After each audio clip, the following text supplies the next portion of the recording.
Bonjour à tous et bienvenue sur le bord de scène numéro 5 de l'Onde Théâtrale.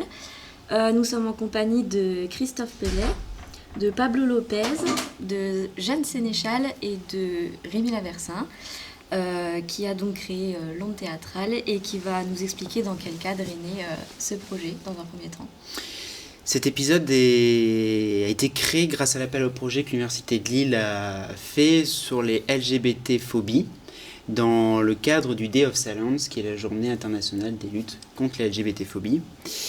Je me suis approché de Ophid pour créer cet épisode et nous avons contacté Christophe Pellet. Voilà, par rapport aux thématiques qu'il avait déjà pu travailler, on trouvait que c'était l'artiste qui était le plus proche du sujet.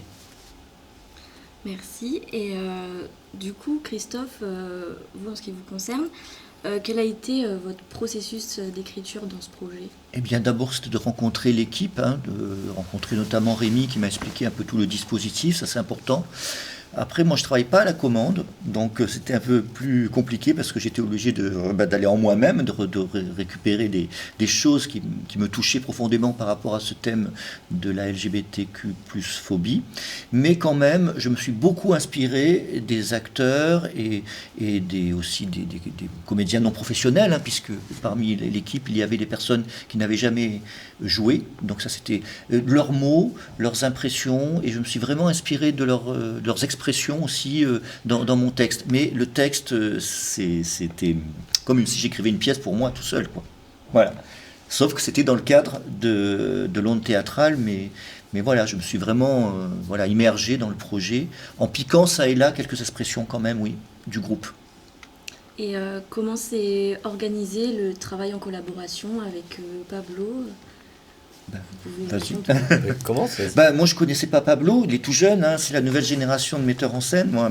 C'était formidable parce qu'en fait il a apporté une énergie que j'ai remis dans le texte, puisque la fin ça se termine en forme de comédie musicale, presque de cabaret, plutôt cabaret, et ça m'a vraiment intéressé, et du coup j'ai créé aussi ce personnage de Thierry, qui est d'ailleurs le nom du comédien qui joue le personnage, il s'appelle Thierry, et aussi en fonction de ce cabaret, quelqu'un qui mène un peu le jeu, qui mène un peu la danse, comme on dit, et ça c'était super, parce que ça m'a apporté aussi une dramaturgie dans mon texte.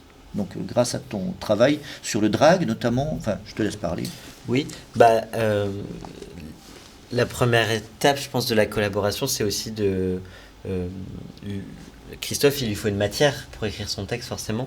Et c'est vrai que les premières séances, c'est aussi beaucoup de discussions, beaucoup d'exercices où juste on fait des choses pour créer une matière textuelle, que ce soit des impros, des conversations, des exercices.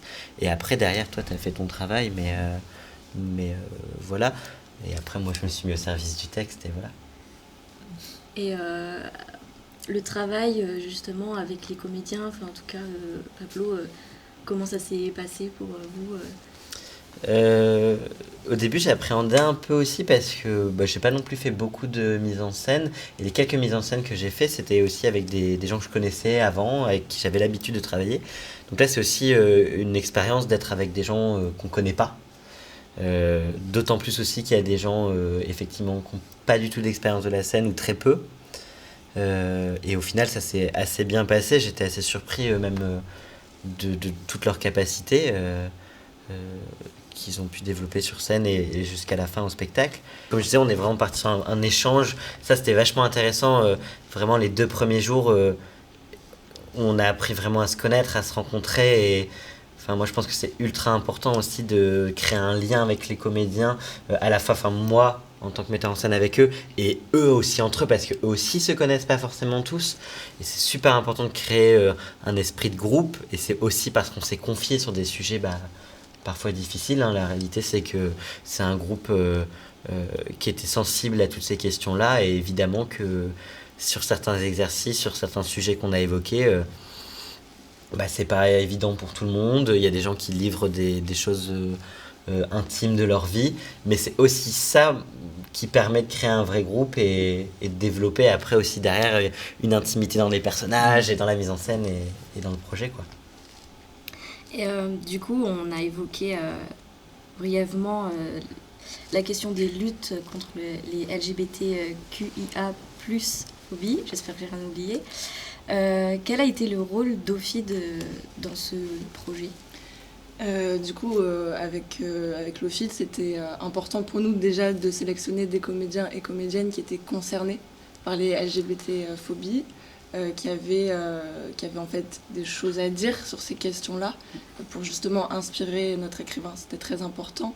Et du coup, nous, on a vraiment été là aussi dans la phase, au début, dans les conversations, pour aider sur des définitions, sur des termes, essayer de voir un petit peu les différences entre certaines notions. Nous, on a vraiment essayé d'accompagner, en tout cas, nos artistes plutôt dans un chemin vraiment inclusif et aussi accompagner les comédiens et comédiennes si les sujets, à un moment donné, étaient trop éprouvants pour eux et pour elles. On était aussi un soutien émotionnel. Et puis participer aussi en tant que comédienne. Et participer après en tant que comédienne. Et l'expérience en tant que comédienne concernée par la question C'était une expérience très forte, très humaine.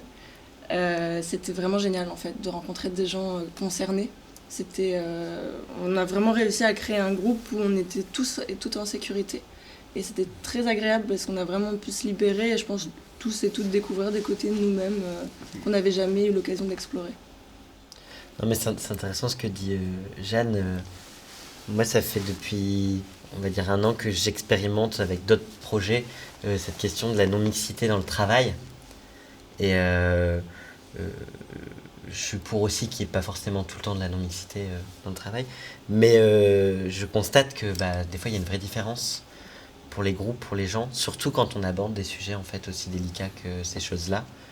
Et c'est primordial en fait, je pense, de donner la parole aux concernés et de laisser ces gens-là s'exprimer, quoi.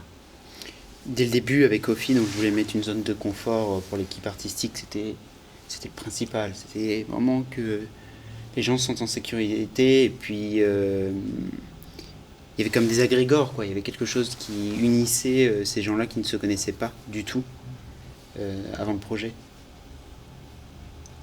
Et puis pour moi qui suis habitué à écrire tout seul dans mon coin, c'était quand même formidable de pouvoir revenir régulièrement tester mon écriture au plateau grâce à l'énergie du groupe et de Pablo aussi évidemment, mais aussi du groupe de ces jeunes filles qui m'ont apporté déjà leurs mots aussi en partie, donc ce que je disais.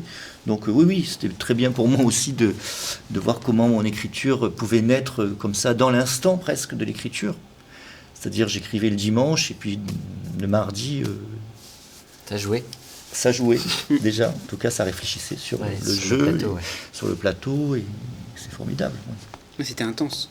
Très intense, ça a duré 1 mois finalement. Ça a duré, c'était sur 1 mois, mais la création était sur 2 semaines. Sur 2 semaines, oui. C'était, on se retrouvait et moi, tous les jours. Pas là tous les jours, alors j'étais juste là au moment clé du processus. C'était une course. C'est pour ça que c'était intéressant d'avoir des gens concernés, parce qu'on n'a pas eu toute cette phase de justification de nos propos. Ouais. On savait tous de quoi on parlait, pourquoi on était là, et c'était juste un partage d'expérience. Puis c'est toujours... moi je trouve que c'est toujours très efficace de travailler avec une notion un peu de défi. Et c'est aussi ce que propose un peu le format de l'onde théâtrale. Il y a un côté très expérimental. Et moi je trouve que des fois on prend trop de temps, tu sais, à réfléchir. Et en fait c'est super intéressant aussi d'être dans une ligne droite et de se dire ok, en fait on a 2 semaines pour faire ça. Et il faut s'y tenir. Et c'est comme ça, quoi. Et en vrai, ça montre aussi que des fois on est capable de faire des trucs en 2 semaines. Et c'est bien aussi de prendre son temps, évidemment. Mais c'est chouette, quoi, à voir. Et même pour le groupe, moi je pense aussi aux gens qui n'ont jamais fait théâtre et de ça. Je me dis ça doit être complètement fou, quoi, de voir qu'un projet théâtral est bâti de A à Z en 2 semaines, quoi. Et d'en faire partie, quoi. Ça doit être complètement surréaliste. Eh bien, je vous remercie tous d'avoir été présents et d'avoir répondu à mes questions. On se retrouve dans un prochain épisode de l'onde théâtrale. Merci. Merci.